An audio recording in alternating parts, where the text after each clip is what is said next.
The car slid sideways another 50 feet before it finally stopped. Sphinx was down. Let's go get the bad guy. Chapter 108. Mahoney and I wanted Sphinx, and it was personal with me, maybe with both of us. I let our sedan roll another 50 or 60 yards. Then I braked and the car stopped. Mahoney and I jumped out. We almost slid down the steep hill, which was slippery with mud. "Crazy son of a bitch!" Ned Mahoney shouted as we stumbled ahead. What choice did he have? He had to run. "I mean you. You're crazy. What a ride!" We saw Brendan Connolly lurch out of the damaged Porsche. He held a handgun aimed our way. Connolly fired off 2 quick shots.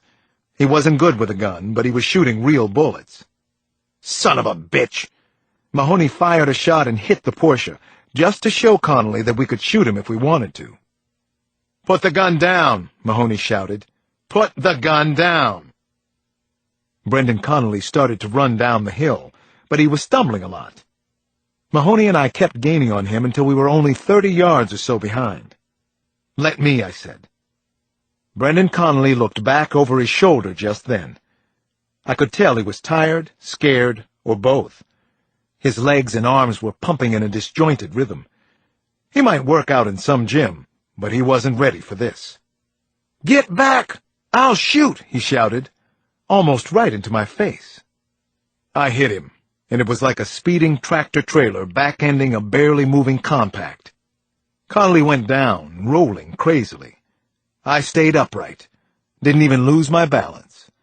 This was the good part. It almost made up for some of our misses and failures. Connolly's ignominious roll finally stopped after 20 feet, but then he made his biggest mistake. He got back up. I was on him in a second. I was all over Sphinx, and it was where I wanted to be, mano a mano with this bastard. He had sold his own wife, the mother of his children. I threw a hard right-handed shot into the bridge of Connolly's nose. The perfect shot, or close to it. Probably broke it from the crunch I heard. He went down on one knee, but he got up again. Former college jock, former tough guy, current asshole. His nose was hanging to one side. Good deal. I threw an uppercut into the pit of Connolly's stomach and liked the feeling so much I threw another. I crunched another right into his gut, which was softening to the touch. Then a quick hard hook to his cheek. I was getting stronger. I jabbed his broken nose and Connolly moaned. I jabbed again. I looped a roundhouse at his chin, connected. Bullseye. Brendan Connolly's blue eyes rolled back into his forehead. The lights went out and he dropped into the mud and stayed there, where he belonged. I heard a voice behind me. "That how it's done in D.C.?" Mahoney asked from a few yards up the hill. I looked up at him. "That's how it's done, Natty Bumpo. Hope you took notes." Chapter 109. The next couple of weeks were quiet. Disturbingly, maddeningly so. I found out I was being assigned to headquarters in Washington as Deputy Director of Investigations under Director Burns. A big fat plum, I was told by everybody. It sounded like a desk job to me, and I didn't want that. I wanted the wolf. I wanted the street. I wanted action. I hadn't come over to the Bureau to be a desk jockey in the Hoover Building. I was given a week off, and Nana, the kids, and I went everywhere together. There was a lot of tension in the house, though. We were waiting to hear what Christine Johnson was going to do. Every time I looked at Alex, my heart ached. Every time I held him in my arms or tucked him into bed at the end of the day, I thought about his leaving the house for good. I couldn't let that happen, but my lawyer had advised me it could. The director needed to see me in his office one morning during my week off. It wasn't too much of a problem. I stopped in after I had dropped the kids off at school. Tony Woods, Burns's assistant, seemed particularly glad to see me. "You're something of a hero for the moment. Enjoy it," he said, sounding as always like an Ivy League professor. Won't last long. Always the optimist, Tony, I said. That's my job description, young man. I wondered how much Ron Burns shared with his assistant, and also what the director had in mind this morning. I wanted to ask Tony about this plum job I was slated for, but I didn't. I figured he wouldn't tell me anyway. Coffee and sweet rolls were waiting in Burns's office, but the director wasn't there. It was a little past 8. I wondered if he'd even gotten to work yet. It was hard to imagine that Ron Burns had a life outside the office, though I knew he had a wife and 4 children and lived out in Virginia, about an hour from D.C. Burns finally appeared at the door in a blue dress shirt and tie with his shirt sleeves rolled up. So now I knew he'd had at least one meeting before this one. Actually, I hoped this meeting wasn't about another case he wanted me to dive into. Unless it involved the wolf. Burns grinned when he saw me sitting there. He read my look instantly. Actually, I have a couple of nasty cases for you to work on. But that isn't why I wanted to see you, Alex.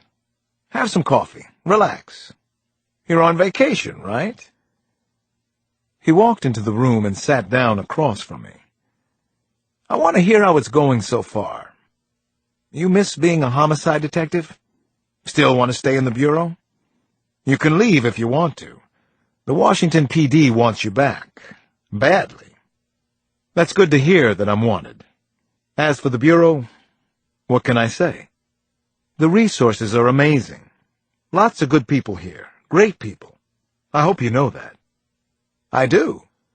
I'm a fan of our personnel. Most of them, anyway. And on the dark side, he asked. Problem areas? Things to work on? I want to hear what you think. I need to hear it. Tell me the truth as you see it. Bureaucracy. It's a way of life. It's almost the FBI's culture. And fear. It's mostly political in nature, and it inhibits agents' imaginations. Did I mention bureaucracy? It's bad, awful, crippling. Just listen to your agents. I'm listening, Burns said. Go on. The agents aren't allowed to be nearly as good as they can be. Of course, that's a complaint with most jobs, isn't it? Even your old job with the Washington PD? Not as much as here. That's because I sidestepped a lot of red tape and other bullshit that got in the way. Good. Keep sidestepping the bullshit, Alex, Burns said. Even if it's mine. I smiled. Is that an order? Burns nodded soberly. I felt that he had something else on his mind. I had a difficult meeting before you got here. Gordon Nooney is leaving the bureau. I shook my head. I hope I didn't have anything to do with that. I don't know Nooney well enough to judge him. Seriously, I don't. Sorry, but you did have something to do with it. But it was my decision. The buck passes through here at 100 miles an hour, and I like it that way. I do know Nooney well enough to judge him. Nooney was the leak to the Washington Post. That son of a bitch has been doing it for years. Alex, I thought about putting you in Nooney's job. I was shocked to hear it. I've never trained people. I didn't finish orientation myself. But you could train our people. I wasn't sure about that. Maybe I could struggle through. But I like the streets. It's in my blood. I've learned to accept that about myself. I know. I get it, Alex. I want you to work right here in the Hoover Building, though. We're going to change things. We're going to win more than we lose. Work the big cases with Stacy Pollock here at headquarters.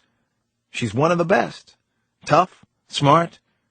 She could run this place someday. I can work with Stacy, I said, and left it at that. Ron Burns put out his hand, and I took it. This is going to be good. Exciting stuff, he said. Which reminds me of a promise I made. There's a spot here for Detective John Sampson and any D.C. street cop you like. Anybody who wants to win. We're going to win, Alex. I shook Ron Burns' hand on it. The thing is, I wanted to win too. Chapter 110. On Monday morning, I was in my new office on the 5th floor at headquarters in D.C. Tony Woods had given me a walking tour earlier that morning, and I was struck by strange, funny details that I couldn't get out of my head. Like, the office doors were metal all through the building, except on the executive floor, where they were wooden. The odd thing, though, the wooden doors looked exactly like the metal ones. Welcome to the FBI.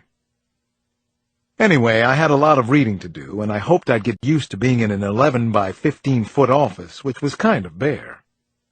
The furniture looked as if it were on loan from the government accounting office. There was a desk and chair, a file cabinet with a large dial lock, and a coat tree that held my black Kevlar vest and blue nylon raid jacket.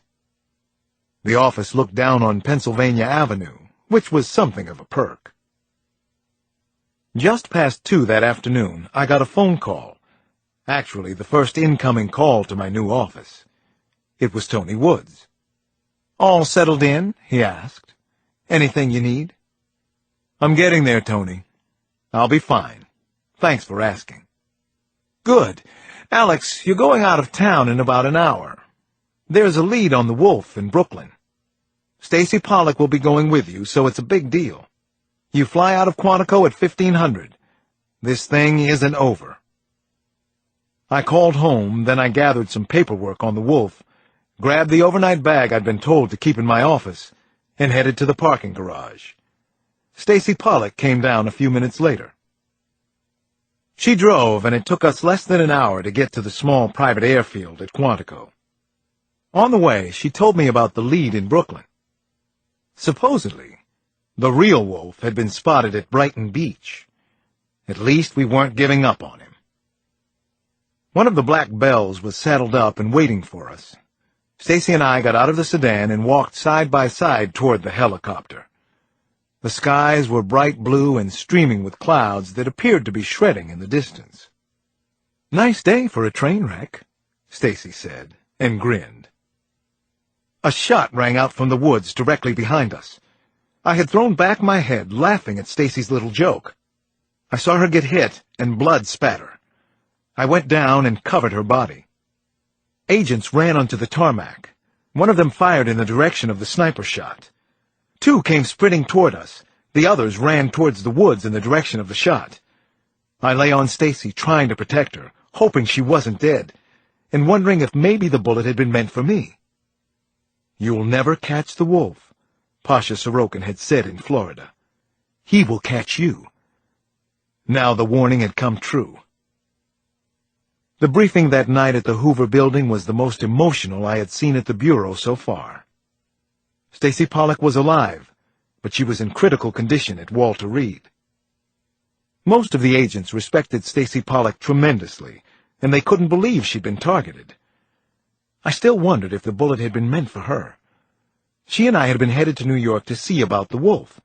He was the chief suspect in the shooting. But did he have help? Was there someone inside the Bureau? "The other bad news," Ron Burns told the group that night, "is that our lead in Brighton Beach turns out to be bogus. The Wolf isn't in New York, and apparently he wasn't there recently. The questions that we have to answer are, did he know we were going after him? If he knew, how did he know? Did one of us tell him? I promise that we will spare nothing to get the answers to those questions." After the meeting, I was one of the agents invited to a smaller briefing held in the director's conference room. The mood continued to be somber, serious, and angry. Burns took the floor again, and he seemed more upset by the Stacy Pollock shooting than anyone else. "When I said that we were going to bring that Russian bastard down, I wasn't using hyperbole for effect. I'm establishing a BAM team to go after him. Sorokin said that the Wolf would come after us, and he did. Now we're going to go after him, with everything we have, all our resources." Heads around the room nodded their approval. I'd heard of the existence of BAM teams in the FBI, but hadn't known if they were real or not. I knew what the acronym stood for. By any means. It was what we needed to hear right now. It was what I needed to hear. BAM.